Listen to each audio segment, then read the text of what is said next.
Hello, running fans, and welcome to part one of Big D's Friday Olympic podcast on the Big D podcast. Before I bring in today's really special guest, please subscribe, like, comment, share the Spunky Spectrum Sports YouTube page. I've got another Olympic podcast tonight at 6 o'clock, so please be there to see it. If you know me, you know I'm a huge running fan. I probably have spent too much, if not way too much time watching all these track and field events. I've paid attention more to the Olympic trials than any other sport the past couple of weeks. So over the past couple of weeks, many countries, including the U.S., Great Britain, Canada, have hosted Olympic trials, and luckily for me, I've got Great Britain champion in the women's 400-meter hurdles joining me today, Jess Turner. Jess, congrats on making the Olympic team, and how do you feel right now? Thank you. Still over the moon, even though the trials was like last weekend. I'm still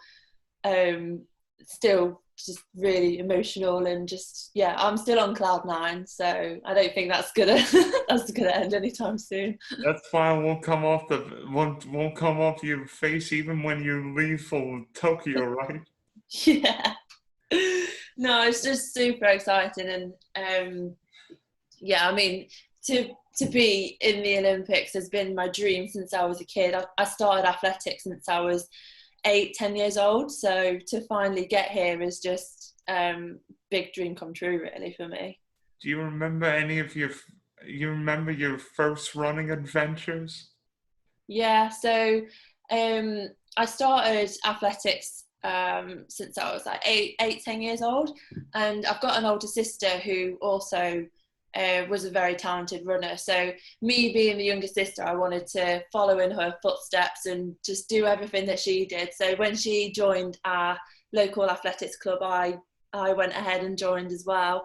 And I remember doing cross countries and sports halls, when we were little, and just literally doing every competition that we could. Like my parents would take us all around the country to do competitions for our club, and like once upon a time I was quite a good cross country runner, but as the age groups get older, the distances get longer. So it started with the 2K, 3K, and then when it started to get to the 5, the 10K, I was like, oh, I can't do that, it's far too far for me. But yeah, I remember doing my first 400 hurdles at the club, and I remember how rubbish I was at it, but I really enjoyed it, and I kept training hard for it, and just moving up the competition ranks and everything. So yeah, it's sort of crazy to think that I'm actually going to the Olympics for the 400 hurdles, and like I've come so far, and it's insane. Well, was your sister your big role model? Did you have another one you closely followed? Yeah, I think when I was younger, my sister, I just wanted to do everything that she did. She was really good 800-meter runner and cross country runner. So naturally, I just wanted to copy her. So I tried to do cross country and 800 meters. And like I think because being a younger sister, I just wanted to do everything that she did. And then once I got a little bit older, and starting to watch athletics on TV, watch all the Olympics and stuff, and starting to see athletes compete at the highest level, it was like, oh wow, like just so in awe of them, and it was like, oh, I really want to do that one day. So yeah. What was your first 400-meter event? My very first 400 hurdles, oh gosh, I think I was 16, 15, and I remember, I can't remember where it was, but the first race I did, I got the national qualifying time for what we have is English schools. And so like all the schools in the country compete together, and basically it was sort of like, at that age, that was like the big event of the year on the calendar for us. And so my first race, I got the qualifying time for that. So I was like, oh wow, like it must have been like 62 seconds or something like that. And my coach back at the time was like, I think we found your event, Jess. I was like, okay. So that's what I started to do. But I wanted to be a heptathlete when I was younger. So I trained for all the events, but I just couldn't throw. That was just my weakness. Couldn't throw the javelin or the shot. But I learned how to sprint, hurdle and run. So that's quite a good combination for the 4 hurdles. I'm just saying because heptathlete would be the 100 hurdles, 200 long jump, 800 shot put, javelin, and then what's the other one? High jump or pole vault? High jump. Oh, I was just Yeah. thinking you could have done 5 of those events, or like could have been like the mini heptathlon. Mm. I really tried, but I just lost all my points on the throws, and then I gained them back on the 800, but I wasn't going to make it. So, speaking of the 400-meter hurdles, is the 400-meter hurdle race itself more physically or mentally exhausting? Because when I think of sprint races, you've got the toughest one by far. I definitely picked like the toughest event, I think, in the entire athletics events, but it's a combination of both. I think mentally it is really tough. Like, even to sprint 400 meters, for me, I've got 10 hurdles to hurdle. So you've got to think about your stride pattern, the rhythm, what happens if you take a hurdle wrong, or what happens if you clip a hurdle. It's like you can't just stop and just be like, oh, I've messed up, I'll finish. Like, no, you've got to keep going. So it takes so many races to finally find like your rhythm and everything. But physically, the training that we do is so tough. It's probably one of the worst like training sessions we do for the 4 hurdles in the winter. But Could you describe some of that training? so our famous sessions is what we call progressive 300. So we start off by running a 300 at a relatively quick pace, and every rep we do afterwards, it has to be quicker. And the last rep, you've just got to run flat out, like the fastest you can run. And that's always a brutal one, because at the end of the last one, you're always at the side of the track like, I'm gonna throw up in a minute. And just like loads of what we have, like fartlek sessions. So they take like 40 minutes, just continuous running, sprints and things like that. But yeah, it is brutal, but it works. Yeah, I'm just thinking of all the sprints you do. How many laps would you do? I literally, we could end up doing about 10 laps in a session. Yeah, who said? Yeah, the race is easy. The training is anything but.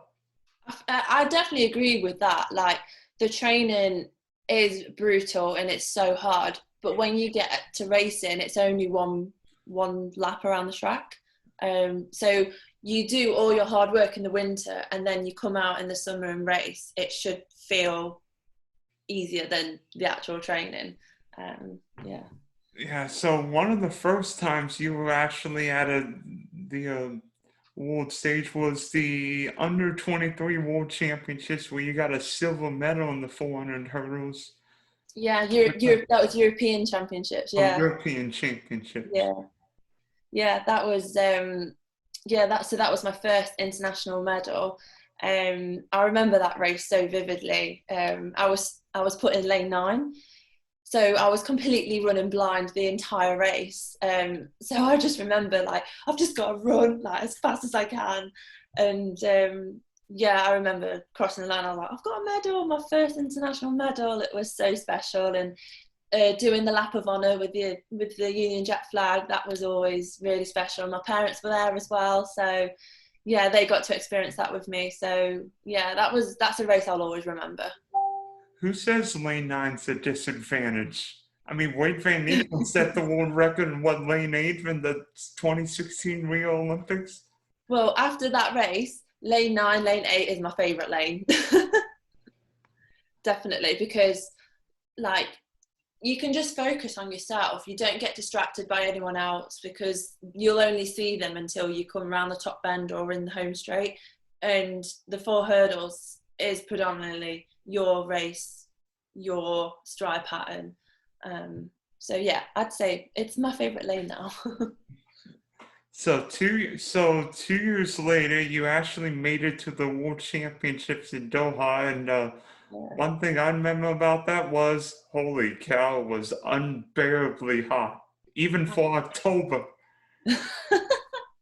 It was, yeah. So we went to Dubai for the holding camp, and that was humid. I never experienced humid and heat so intense in my life. So you just walk out the air conditioned hotel and you'd be soaking with sweat already. You're just like, oh, how am I going to run in this? But luckily in Doha, the stadium was air conditioned. So it was much more bearable than outside of the stadium. It was like 42 degrees, like all day, every day. Yeah, that was very hot. Yeah, thankfully for Doha's air conditioning, otherwise everybody would have been frying. Yeah, yeah. Even Yeah, so it was still warm in the stadium, but yeah, I don't think I could have yeah run in 42-degree heat. speaking of heat, is heat good for sprinters? Because everybody says heat's not great for for middle long distance athletes, but does it help sprinters? Yeah, we definitely like the heat more than the cold. That's why um us British athletes go abroad to compete because it's far too cold to compete in the UK. So we definitely like the heat better. Yeah. Yeah, you remember that? I'm trying to think, the Diamond League in Gateshead or whatever it was, where it was like unbearably cold, rainy. It was like Yeah. a fun for a British athlete, but not for the sprinters from Jamaica and America, right? Yeah, I mean that was so funny because everyone in that race or in that competition was just moaning about the weather, and we were like, "This is Britain. This is what we train and race in." But yeah, that was such windy conditions. It was freezing. I was just so glad to get back inside and get my kit on. Yeah, so you made the semis in the 400-meter hurdles, and then you were part of the Great Britain squad, finishing fourth in the 4x4. Yeah. So, what's so how special was it to compete at the world stage? It was yeah, just a big honour to compete at the highest competition just below the Olympics, so it's the Worlds. Um, yeah, I was just absolutely thrilled, and to get to the a world semi final in my hurdles, that was just like wow, like amazing. Worked so hard and it's starting to pay off, and then getting to run in the relay as well, and getting so close to getting that medal in the final. But no, I think that massively kick-started my career into getting to where I am today. So yeah. So speaking of career now, if you look at how well this year has gone, I mean, before the Olympic trials last week, you PB was 54.77 in Belgium. You ran a 54.79 at the Fluence Diamond League. So going into the into Great Britain's Olympic trials, were you thinking I've got a chance to make the Olympic team? Yeah, I mean, when I first ran my 54 in Belgium, it was a massive shock because when I crossed the line, looked at the time, I was like, that's a massive PB. But then I was like, that's the Olympic qualifying. Like, I was like, oh my God. And then I ran it again and again. So I was just like, I know I'm in great shape. So I was like, right, I've got a really good chance of getting on the Olympic team. But obviously, trials was the competition to really do well in, because if you mess trials up, you're not going. So that was the most nerve-wracking competition, most nerve-wracking final I've ever been in. So I'm just extremely relieved and happy to have won the trials and secure my place on the team. So yeah. Yeah, and going into that race, a lot of people thought Jesse Knight would have been a favorite, but I guess they picked, but I guess they forgot. Somebody forgot about you, right? Yeah, I mean, people always forget about me. I don't know why, but um, no, like, it's sort of like if you want something so much, you'll work really, really hard for it, which is what I did. So I wanted to win that final, so I won it. You won the 400-meter hurdles in 54.83. So, what were your emotions of making the Olympics and representing your country, and now representing your country? I mean, when I crossed the line, it was pure relief that I felt, because I was so nervous going into that race, and just finishing that race, I was like, oh, thank God that's over. But then it was emotion, just so emotional that I 100% booked my spot on the plane.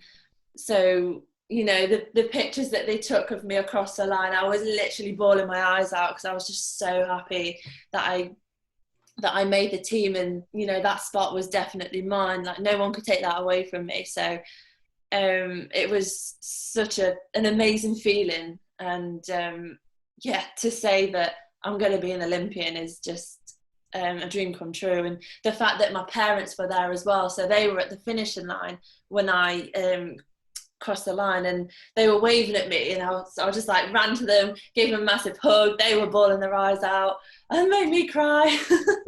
So it just means the world to me. Yeah. Yeah, so speaking of your event, the 400-meter hurdles, it sure seems like everybody is quickening the tempo. I mean, American star Sydney McLaughlin set the women's world record, 51.90. How about last night in Oslo, Colston Wilhelm broke Kevin Young's, what was it, 29-year-old world record Yeah. in 46.70. And Yeah. then Holland's young star Femke Bol broke the Dutch national record at 53.33. I know. This year's 400 hurdles is incredible. I mean, watching Sydney's world record is like, I just love the way she runs and she hurdles. It's just so flawless, and like, yeah, she's an incredible athlete. And Femke, she's such a lovely person, such a great athlete as well. And yeah, I mean, I just can't believe. I feel like the event for the Olympics is going to be 400 hurdles. That's the event that everyone's going to want to watch. So it's such a great thing to see. Yeah. I'm just saying, book not just one night, but 2 nights for both finals, because I think we're going to see something special.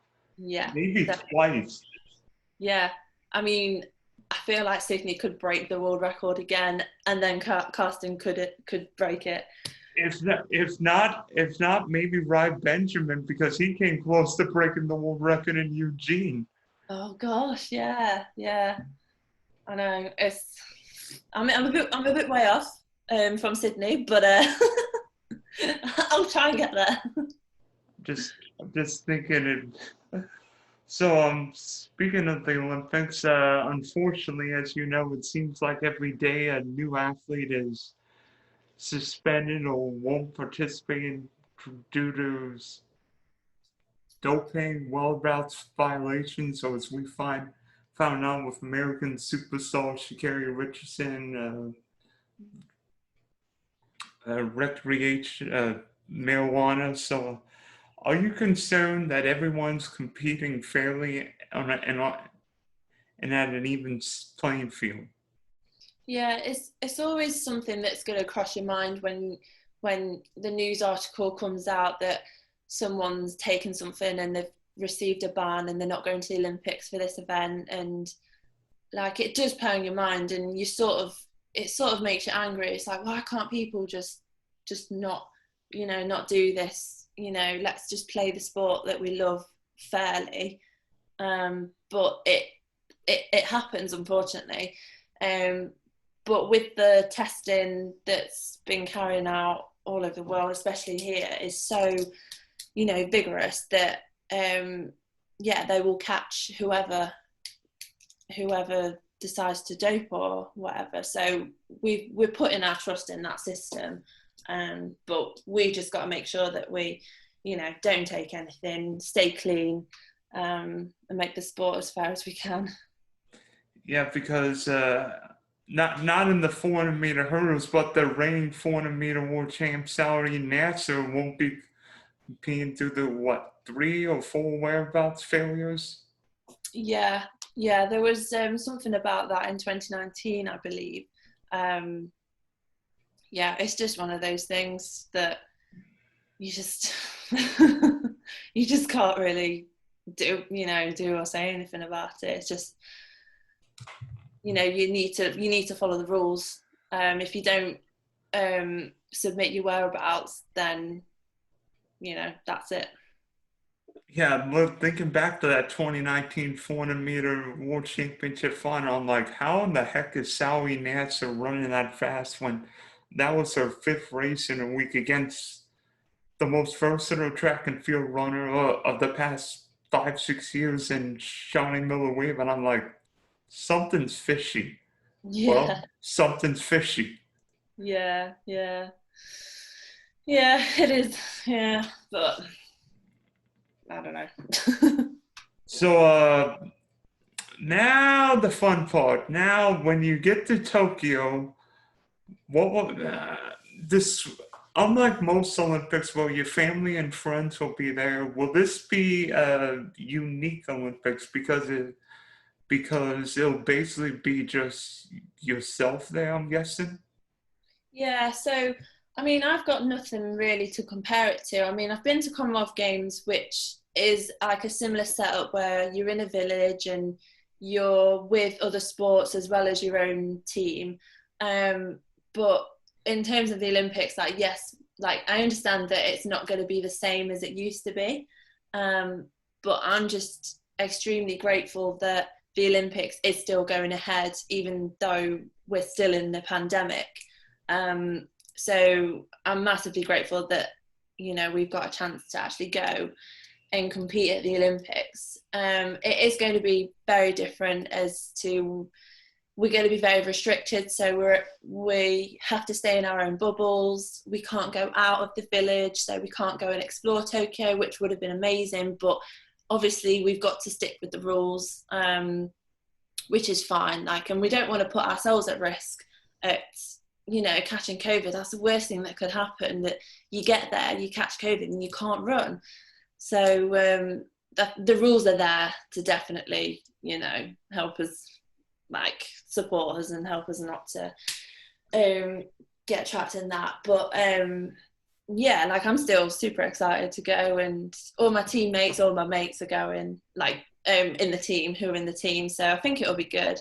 It's just a shame that no spectators can go. So my parents would have been on the first plane there to watch me, but they'll be watching on TV and cheering me through the screen. So, yeah. Do you know what time? Do you know exactly how the track and field events will be broadcast? Will they be broadcast in the morning in the UK, or will it be like the night? Because what time Tokyo-wise time will the track and field events be taking place? I don't actually know. We've not really had this information yet, but I think Tokyo is 7 hours behind. I'm not sure. I think it's 7, but I think they're competing the track and field in their evening time. So that might be the UK's morning or midday time. So I'm not quite sure about that. Yeah, Can I book a tea time appointment for the 400-meter hurdles? Yeah. So couple other questions. One, do you have any goals for the Olympics? I mean, Um, I think I'd love to make the Olympic final. I mean, that would just to say Olympic finalist. That would be absolutely amazing. To run another PB and another quick time, I think I can do that. I think that's doable. So I think they are good goals, realistic goals as well as being in the 4x4 relay team. I believe that the girls can get a medal in the 4x4. So yeah, I think the depth in the women's 400 for Great Britain is so good this year. I think we've got a really good chance of coming home with a medal. So fingers crossed. yeah, and so how are you trained differently for Tokyo seeing humidity compared to a normal race in the UK? Yeah, so I hear it's pretty hot in Tokyo, so it's going to be very different to training here, where it's a little bit chilly. But I think, yeah, I mean, the whole team, British Athletics, all the coaches, the medical staff are going to be there. They're going to be there to support us. So I think it's just training for the race, and it's just like getting sharp again, just doing some quick hurdles, some quick sprints, staying injury free. I think that's the number one priority, is just to stay injury free leading up to the actual game. So yeah, it's exciting. Yeah, I can't wait. It's only what a month away from Yeah, 3 weeks yeah, from opening ceremonies and a month from when the track and field starts. yeah. I know. I'm like, it's almost like coming up really quickly. I'm just like, we're not even there yet. I'm like, I'm like, I'm like, I can't get over this, man. I'm like, my adrenaline's still flowing with all these crazy meets in Eugene. I'm like, a month from now, it's going to be Olympic time. I'm like, somebody's going to win a gold medal in a month. Yeah, I know. I know.